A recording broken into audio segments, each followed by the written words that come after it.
Meu nome é Gisele Leôncio, graduanda de História pela Unesp Franca, dando início ao projeto de Medieval 1 acerca da religiosidade pré-cristã na Escandinávia, ou dita Viking. Tive como fonte mais direta a obra Dicionário de Mitologia Nórdica, de autoria do Dr. Professor Johnny Langer, da Universidade Federal de Paraíba, também membro do Núcleo de Estudos Vikings Escandinavos. Além da tradução inglesa do islandês Bjorn Jónsson, pela editora Gudrun, uma editora islandesa, acerca da obra islandesa, o Havamal. Fiz uma tradução autoral para o português da obra de Bjorn, que por sua vez tiveram base nas obras originais, como o Ynglinga Saga, o Codex Regius e a Gesta do cronista alemão Adão de Bremen. Bem, para falar da religiosidade pré-cristã na Escandinávia, ou como seria comumente chamada hoje, viking, primeiramente é necessário contextualizar quem eram os vikings, ou os vikinger. E esses eram os exploradores marítimos, originários da Escandinávia, que tiveram seu pico de atividade entre os séculos 8 e 11 da Era Comum, sendo essa palavra mais relacionada à função de parte desse povo do que de todo o povo em si. Falaremos agora da religiosidade e das práticas religiosas desse povo, que inclui, logicamente, os vikinger. Primeiramente, é uma religião muito antiga e politeísta, que de certa forma provavelmente sempre esteve ali, mas que sofreu algumas mudanças ou especificações com o processo temporal, se consolidando provavelmente entre o fim da Idade do Bronze e o início da Idade do Ferro. Não sabemos exatamente quando e como essa religião se formou, mas há indícios que remontam mesmo à Idade do Bronze, sendo que nessa idade era mais proeminente o culto solar em si, embora hajam indícios do que poderiam ser possivelmente deuses antropomórficos, como é o caso do ídolo de Brodenbjerg, na Dinamarca, datado entre o ano 600 e 400, antes da Era Comum. Deuses indo-europeus do céu, trovão, colheita, entre outros. Esse mencionado sendo provavelmente uma deidade da fertilidade. E a veneração de antepassados, de ancestrais, também era bastante popular. Inclusive, pulando brevemente para o período do século I ao IX da Era Comum, a dinastia dos Ynglingus teria sido, segundo fontes lendárias, descendentes do próprio deus Freyr, ou Freyr, ou Yng, por outros nomes. Gradualmente, esse culto mais voltado ao Sol, embora simbolismos solares ainda fossem presentes através de toda a história do politeísmo germânico, foi se especificando e se consolidando nas figuras de deuses como Odin, Wotan, Thor, ou Donner, Freyr, Froi, Fricko. 3 deuses, nomes diferentes.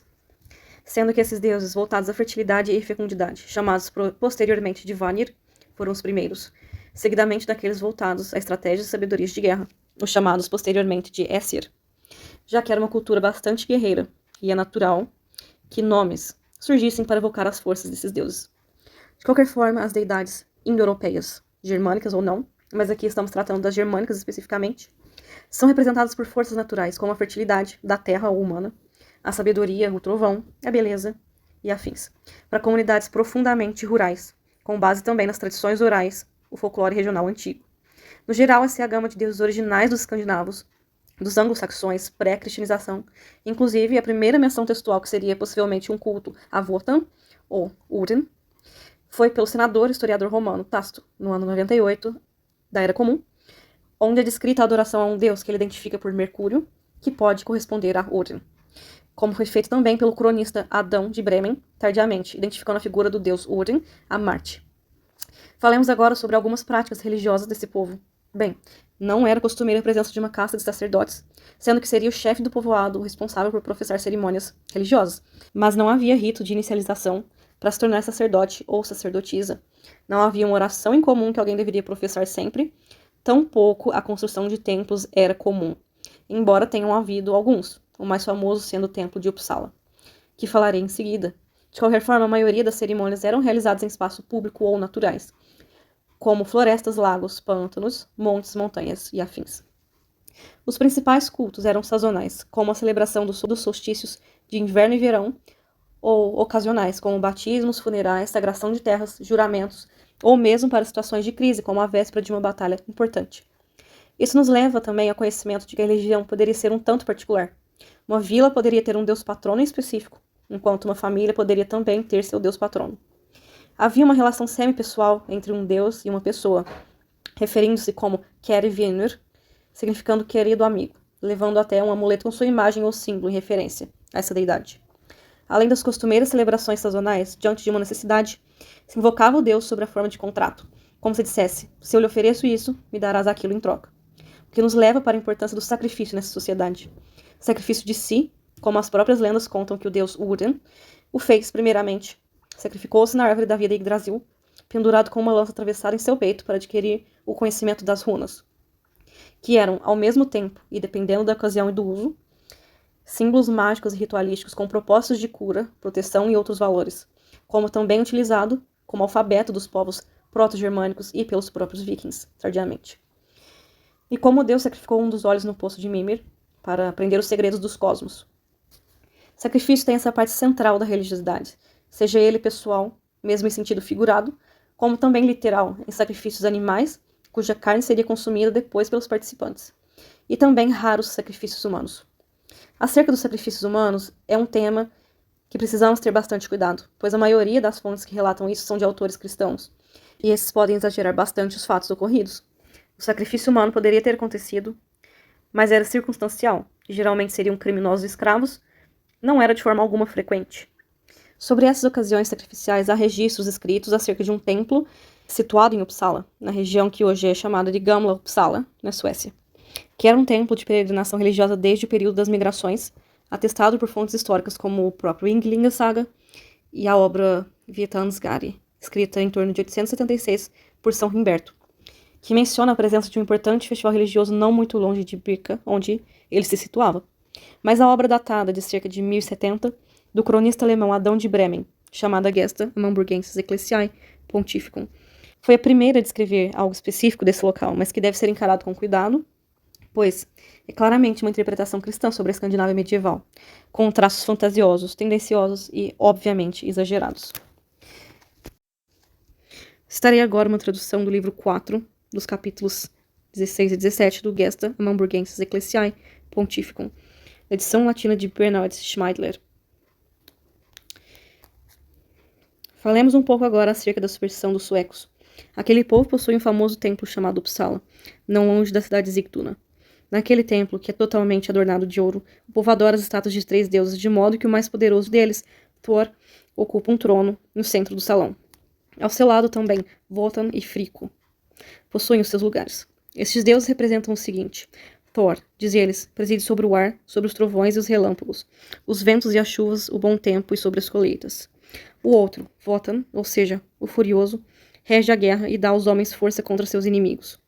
O terceiro é Frigg, que garante paz e prazeres aos mortais, cuja imagem eles adornam com um imenso falo. Quanto a Wotan, os representam agimentado conforme estamos acostumados a ver Marte. Thor, com seu centro, nos lembraria Jove, ou Júpiter. Próximo a este templo há uma grande árvore de grandes galhos, sempre verde no inverno e no verão, mas que tipo de árvore é, ninguém o sabe. Há também uma fonte na qual os pagãos, submergindo um homem vivo, realizam seus sacrifícios. Se tal homem não for encontrado, o povo então terá seus votos atendidos. Ali, para todos os deuses são atribuídos sacerdotes que oferecem sacrifícios pelo povo. Se peste ou fome são iminentes, libações são oferecidas ao ídolo de Thor. Em caso de guerra, a Wotan. No caso de celebração de núpcias, a Frigg. É também costume que cada 9 anos celebre-se uma festa solene de todas as províncias da Suécia. A ninguém é garantida a imunidade de não comparecer ao festival. Reis e pessoas comuns, todos e cada um deles enviam suas oferendas a Uppsala.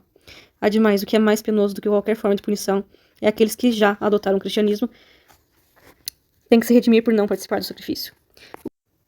O sacrifício é assim: para todo ser vivo do sexo masculino, 9 cabeças são selecionadas e o sangue é ofertado para aplacar os deuses. Os corpos são pendurados em um bosque ao lado do templo. Este bosque é tão sagrado aos olhos dos pagãos que eles acreditam que cada uma das árvores é divina, por causa da morte sacrificial das vítimas. Ali há até mesmo cães e cavalos pendurados juntos aos corpos humanos, segundo que me relataram alguns cristãos que os haviam visto. Além disso, os encantamentos usados neste tipo de sacrifício ritual são múltiplos e desconhecidos, de forma que é melhor manter silêncios acerca deles. Festas e sacrifícios solenes desse tipo acontecem por 9 dias.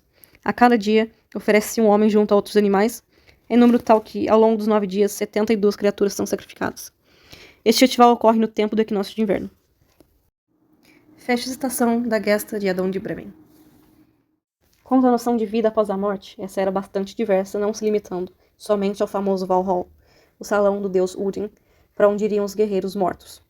Mas haviam também outros salões, como o do próprio deus Thor, para onde iriam os fazendeiros. Temos ideias bastante heterogêneas acerca da vida após a morte. A única coisa que podemos afirmar é que, para os escandinavos, ela de fato existia, e a ideia de que a vida se interromperia após a morte nessa terra era completamente inexistente. Quanto a ritos funerários, há indícios de que dois dos maiores tipos seriam a cremação e a inumação, sendo que a cremação está relacionada à fé ao deus Odin, e a inumação, por sua vez, relacionada aos fazendeiros e ao deus Thor, ou Frico. Morrer era simplesmente uma mudança de estado, podendo também retornar à vida, mas o retorno limitado à sua própria família, ao seu próprio clã. E perpetuar um nome era, necessariamente, ressuscitar um ancestral. Muitos creem que a ideia de ir para o grande salão Valhall seria o único caminho no pós-mortem, mas na realidade há uma gama bastante ramificada, sendo que essa ideia se popularizou desproporcionalmente, porque as representações gráficas que temos dessa vida após a morte estão nas estelas funerárias que sobreviveram. Muitas que mostram cenas de homens chegando ao Valhall, mas essas estelas seriam de indivíduos que provavelmente eram de uma casta social mais alta, porque obviamente são esses que teriam condição de ter esses marcos gráficos feitos em sua honra após a morte. Sendo que haviam outras crenças do pós-mortem, mas devido a essa casta social mais alta ter com uma frequência muito maior produzido estelas funerárias representando o Valhall, foram essas que sobreviveram na arqueologia, e está nisso o foco de hoje em dia, acerca da vida após a morte, no universo escandinavo. Quanto à morte em si, sabemos que ela era vista por esses povos provavelmente com uma ótica positiva, de honra e sobrevivência através dos feitos. O poema Havamal, parte da Edda poética, cujo nome significa Palavras do Altíssimo, nos mostra parcialmente como eram os valores e as regras de conduta desses povos, pois tratam de versos atribuídos ao deus Odin, sobre como conduzir uma vida de virtudes. E nos traz valores como a moderação, as boas maneiras, algo a se considerar para quem deseja chamar esses povos de bárbaros e selvagens, né? A importância da família, a dignidade e, entre eles, uma visão sobre a morte presente no último verso. Vou agora citar uma tradução pessoal para o português, a partir da tradução inglesa do islandês Bjorn Jónasson, acerca da renoma. Gado morre, família morre, todos os homens são mortais. Mas eu sei uma coisa que nunca morre, a glória dos grandes mortos. Bem, isso nos mostra a importância da honra e da continuidade pós-mortem para essas sociedades. Tanto na vida espiritual, atestada pelas estelas rúnicas, nos mostrando outros mundos, quanto na esfera terrena, através da construção de um nome de valor.